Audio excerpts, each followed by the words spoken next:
So hello and welcome to New Junction. What an absolutely amazing setting to be setting up my layout in exhibition mode. Come and join me and we'll take a closer look.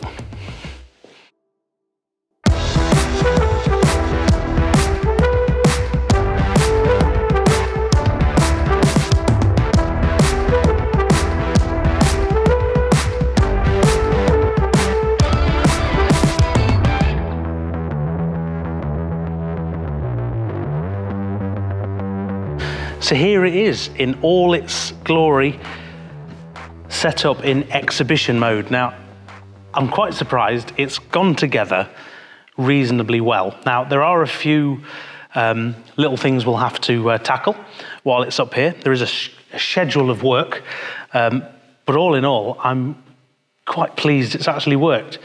Something I thought of has actually come together. So if you remember at home, all the way over there, that would be traditionally the left-hand side corner. It'd come all the way down, heritage line on one side. This is the central point where the curve back round to join it to this side would be in the garage. And I'm quite impressed. I think hopefully you'll agree at home that it's come together quite well.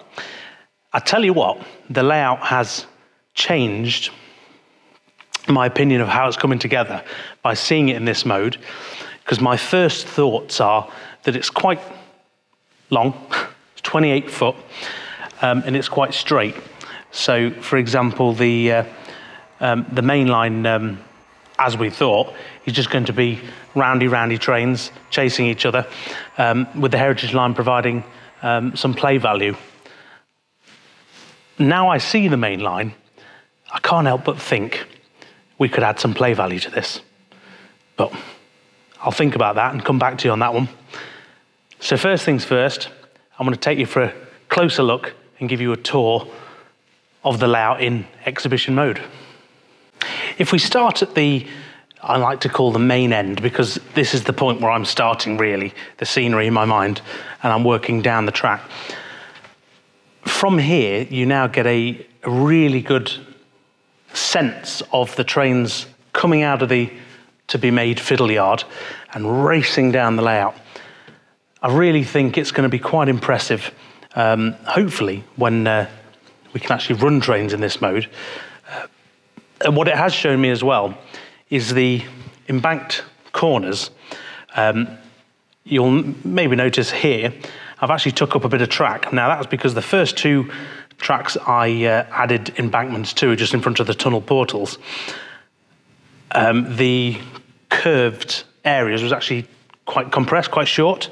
In reality, I needed 4 foot of embankment just to sort of smooth it out enough to not cause issue at the track joins, but to have enough embankment to smooth the train round. And it is really quite effective. You'll see actually the other end, the Class 91, is actually on a extended banked corner, and it's looking rather nice, if I do say so myself. So, it seems I brought the layout in, and while we have improvements, because we have got the laser cut tunnel portal at long last, which actually matches Potter's Bar Tunnel. I can't remember if it's Potter's Bar or Hadley Wood we went for on the end, one of them. So we've got this improvement, it fits, it's perfect. That's been done by Philip Morton, who does all the buildings for making tracks 1, 2 and 3, as it happens, so mainly 2 and 3. But of course we've lost a couple of pieces of track here, so behind again in progress, however, easily fixed, especially when back in the garage. And again, we can see the tail end of my 16 coach Caledonian sleeper set, and I'm glad it doesn't fill the layout too much, because that would have been embarrassing, because I decided 2 years ago when I ordered these to get the extra 8 coaches to the 8 I wanted, on the hope that it wouldn't be too big for this layout, but it's coming close, I'll be honest with you. But these coaches laid on the track really show me where all the kinks in the tracks are, and whether the curves, the embankments are perfect for it. But hopefully you'll agree, it's looking quite good. Now, obviously, we're still very early stages in the layout build, lots to do, but as you can tell, I'm quite impressed, so let's go further down. So as we come to the centre of the layout, obviously, it's a very ambitious project, and it's very ambitious to say, let's put it up in my local church.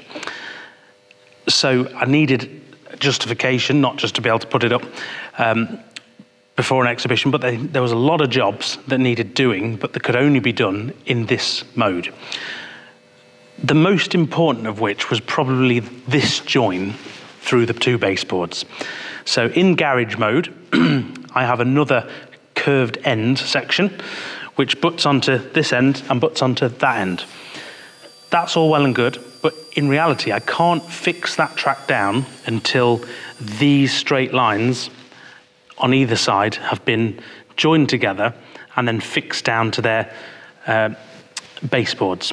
Now that these are fixed down, the rails are all cut with a Dremel. I can now separate these boards once more, and then when I go home, I can continue the track and curve it round to join the respective other part.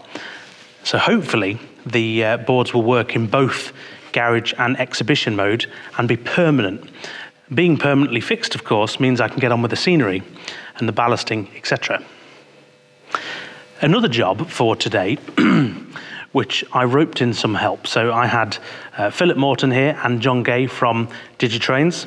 Once more, as you may have remembered, John previously helped me wire up the heritage line. He's now back to, I made the task 4 times as hard because the pair of them, with a little help from me, I kept the kettle going, have been wiring up droppers to the main lines. The bulk of these are predominantly on the sides of the rails, or even some of them are underneath the rails. But these were the main jobs, which could be done in the garage, to be fair. However, it was just easier to get it set up, lots of accessibility around the layout on all 4 sides, and we can just smash it out in the course of a 2-day period. And as you can see, we even had trains running by the end of it, which was very exciting. They couldn't go very far because obviously they've got a nice long drop on the other side, and we were mainly focused with the new Accurascale TPE Mark V sets and the Dapple 68s, pulling them, going back and forward because they're the nice train. I wanted to bring the sleeper set out, obviously as I mentioned earlier, to see how silly it looked with a full 16-car rake, but also the Class 91, which is a bit further down, just to see if it fit on the layout. And I have to say, they're not too big, although this is obviously in and out of scene and you still can't see either end of it. But no, I think a couple of 91s don't look out of place in this mode.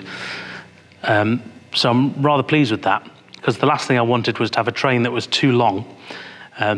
Anyway, so as I say, we spent a full day working on those electrical jobs while I was making the teas. And we've got a lot of them smashed out, and I'm really pleased. So I've got to say a big thank you to both of them for coming down and helping. And yeah, we got it working in the end. So big well done on that front. And as I say, this is the gateway to being able to move on to the next stage, which is the scenery. Right, there's another section. This layout's never ending now. And as you can see, just to give you a sense of size, you've got the 91 rake here, -1 coach, and the 92 again with all 16 coaches trailing behind it. And there's still space for them to run, which is exactly what I wanted. So as you can probably tell, I'm quite over the moon with how it's come together, to be able to turn a tail chaser layout and be able to put it together in this format. So in theory, one day, I could actually have this ready for a actual model railway exhibition and basically play trains for a couple of days and really show it off and achieve what most people can't achieve at home, which is to have these full rakes at speed, looking a bit more realistic than what we're all used to in the sort of more circular format. So, I'm quite chuffed. So obviously I'm quite excited because this is the first time the layout's been together in this mode. So in my mind, it's all sweetness and roses. However, it's not all perfect. There is a practical side to this. You can, at this early stage, find out anything that needs to be changed or anything that doesn't quite fit, which fits in garage mode. And surprisingly, there were quite a few things. So, for example, if we stick with the main line I didn't want to be perfectly straight going up the boards. Now, there's a slight kink in the middle, which was designed. So the idea is the trains curve round, come towards the back before going back out towards the other end. In garage mode, works absolutely fine. Looks fine, doesn't look out of place at all. In this mode, it's actually quite noticeable, and due to now the new length of the layout, stands out like a sore thumb.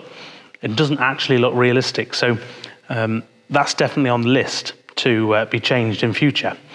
The other main point that really struck me was, although the heritage line is there to add play value and to sort of spice things up, it does travel the same route as the main line, naturally. The station side, absolutely perfect. Really like the way the track goes. It's very different. And I think we can see that up nicely. The opposite side, again, in garage mode, it's not too noticeable, but here, it looks quite flat, quite straight, and I don't know if I like it. There's not quite enough character to that line. The main lines would be straighter, absolutely, because you've got modern trains flying down the lines, whereas the heritage line would have been, in theory, relayed on old track beds. The single tracks in particular wouldn't necessarily follow the path of the original lines, and they tend not to be so perfect, whereas that half is particularly straight, and we're going to have to, I think, do something about the line. So another rule I wanted to stick to with this layout was less is more, which is easy to say when you've got so much space to play with. Now, we've got the station for the heritage line, that's no problem. There will be some sidings and things further on. The main line, although it has its point work, it does follow the route of less is more. However, I think in this mode again, I think we could do better. Now, the thought was put into my head of we could add a station, but not just any station, because a station big enough to house a 91 would be too overpowering for this layout. It's just simply not big enough. It would become a station layout, and I don't really want that, because I do want some fast running lines. So the jury's out. I think I need to go and do some research about smaller stations which are on the East Coast Main Line, particularly in its 4-track sections, which are not big enough to house the HSTs, the 91s, etc., but they're still there and offer all the functionality, all the play value of a station, and signalling and points and all that sort of jazz. And I think, hopefully, you'll agree. Let me know down below in the comments. Should I leave it like this, or should I add a station? Hopefully you pick the latter, but do let me know your thoughts. Adding a station right in the middle there of some form. But yeah, jury's out on that one, and I think I'll have to go and do some homework to see what's about, to see if we can copy any prototypes out on the real railway.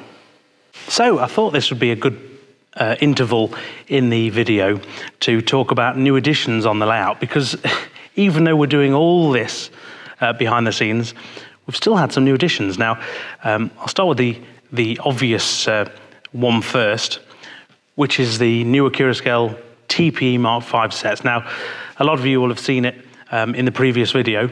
Again, just like the sleeper set behind it, absolutely fantastic coaches, love the livery, fits my era and layout down to the ground, and boy, was it worth the wait. It has been a wait, but it was really worth the wait. Very exciting to receive anything that suits your railway, particularly when, for all intents and purposes, they get it right. Secondly on the layout is the return of the New Junction branded van. Now, I had some of these made for the original New Junction, and I thought it was about time I had some modern Ford Transit custom vans made. Now, once again, I turned to Chris from Lee Models and Hobbies, who quite simply took my logo and printed it onto an Oxford diecast van. And as you can see, when they come, it looks like I've got my own little product, which is great fun. And as ever, I will leave a link to how to get in touch with Chris if you fancy your own van, customizing up. And he also fits lights. As you can see at the one at the front, he fits lights to vehicles. I presume you can have all sorts of vehicles done, like ambulances and police cars and fire engines, but do get in touch if you want some for your own layout. Again, the link below is non-affiliate, so fear not, it's just an honest recommendation and a nice bit of fun for the layout. It's nice to have new things.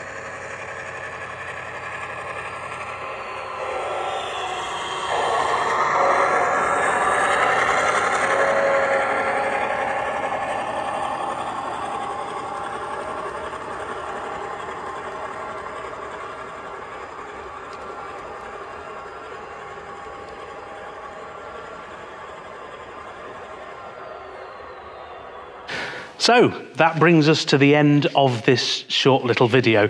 I wanted to bring you just a quick video, quick walk around, keep you in the loop with what's going on and what I'm doing here on New Junction.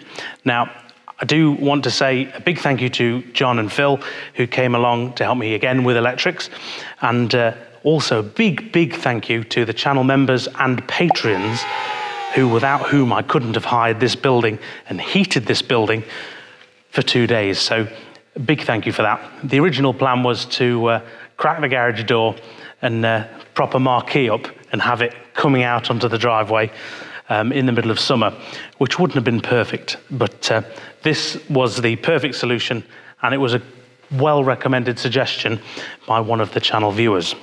So again, big thank you for that. Do let me know down below in the comments what you think to some of the suggestions. What do you think of the layout? Love to hear your feedback. Do you think a station in the middle is a good idea? If you do, let me know. And also, if you have any suggestions for potential station prototypes to sort of mimic, again, throw them down in the comments below. Really look forward to reading those and looking at the stations of your suggestions. So, you can tell I'm putting off something because this outro is taking a long time. All that's left to do after 2 days in this church is, well, all that's left to do, break the layout down and take it back to the garage. Because, well, work has to continue somewhere. So if you'd like to see more, don't forget to hit that subscribe button down below. I do appreciate it. And you will see all my future videos and progress on this layout as they happen. So, as ever, thank you very much for watching. Take care, and I'll see you very soon in the next New Junction update. Bye for now.